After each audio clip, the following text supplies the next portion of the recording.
17 years ago, 60 Minutes first examined the so-called French paradox, which suggested that the French, despite a high-fat diet and high consumption of wine, had a remarkably low incidence of heart disease compared with Americans.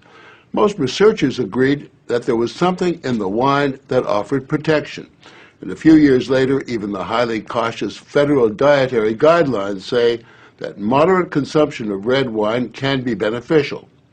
Now, scientists across the country have identified a substance in red wine called resveratrol that they believe might do more than just protect the heart, but could, in very high concentrations, significantly extend life by preventing a number of age-related illnesses.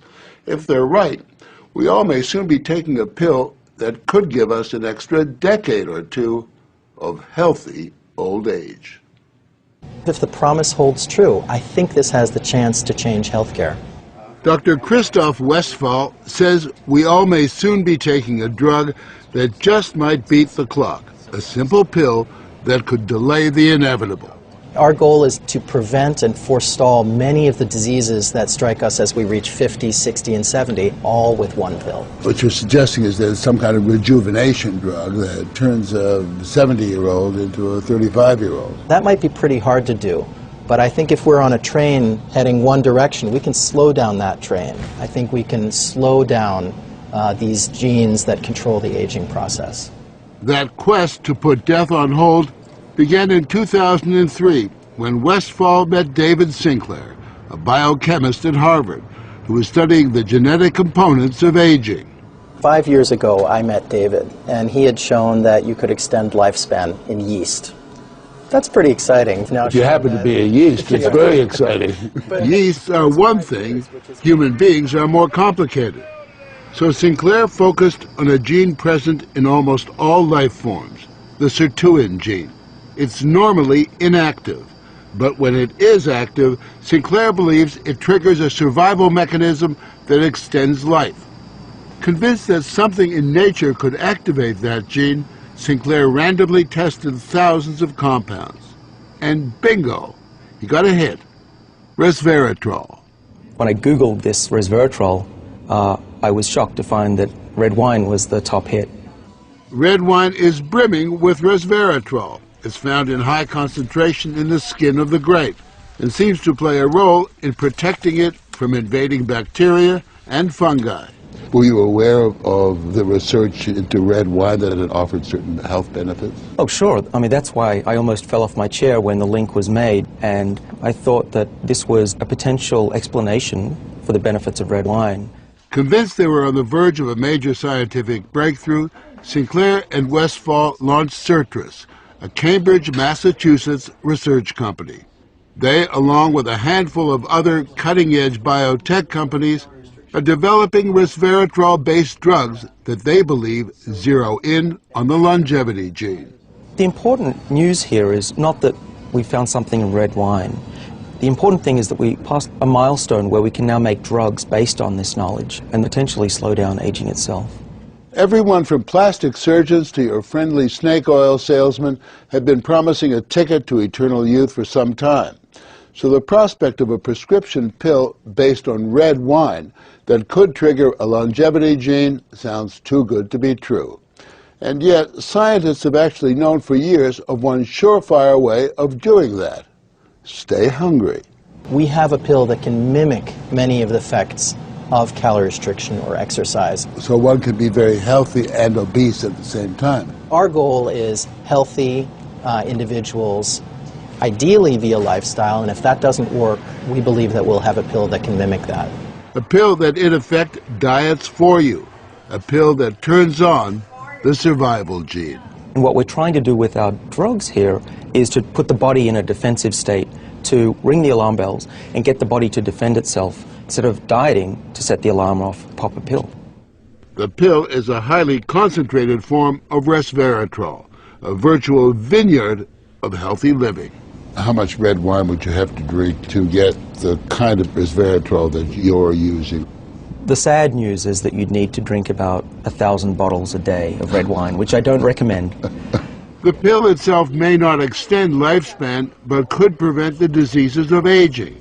Alzheimer's, diabetes, heart disease, even cancer. What we're talking about is activating the body's natural genetic defenses against diseases, and that's very powerful if we can harness that.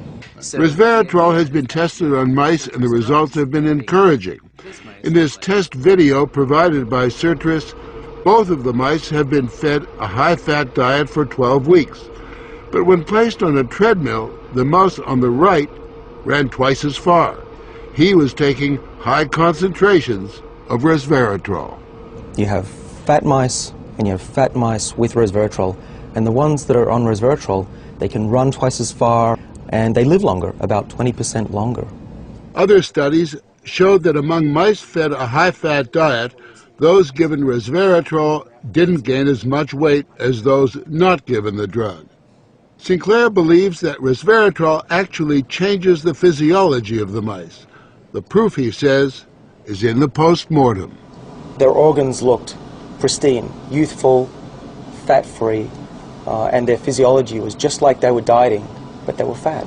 Convinced they were on the right path, they fast-tracked the drug into human trials on people with untreated diabetes, and the results were impressive.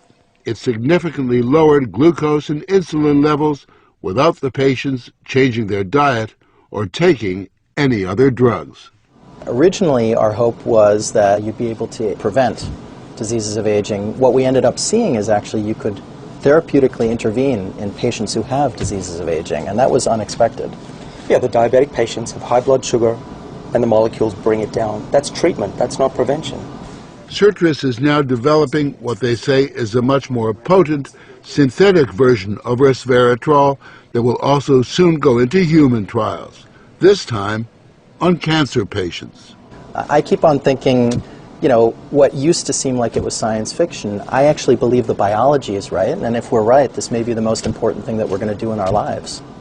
Possibly, but it is important to remember that 9 out of 10 drugs that look good in mice ultimately fail in human trials.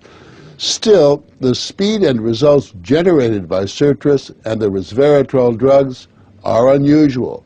And Sinclair believes these drugs will not only keep people living longer, but will keep them healthy longer. What we're talking about is potentially making a 90-year-old as healthy as a 60-year-old. A 90-year-old can play tennis and see their great-grandkids graduate from college. People will live active, healthy lives and then die quietly in their sleep, and that's really the aim here with these medicines. Are we on the edge of maintaining active lives into our hundreds, for example? Well, we've certainly passed a corner in terms of the science, and someone's going to achieve it, and if it's not us, it's going to be someone else. But the question that most of us want answered is, when do we get this pill? I would say 5 years, to be conservative, that this will happen within our lifetimes. I'm fairly certain about that. One measure of the potential of this research, Dr. Sinclair and Dr. Westfall's little startup company was recently bought by the pharmaceutical giant GlaxoSmithKline for almost $750 million.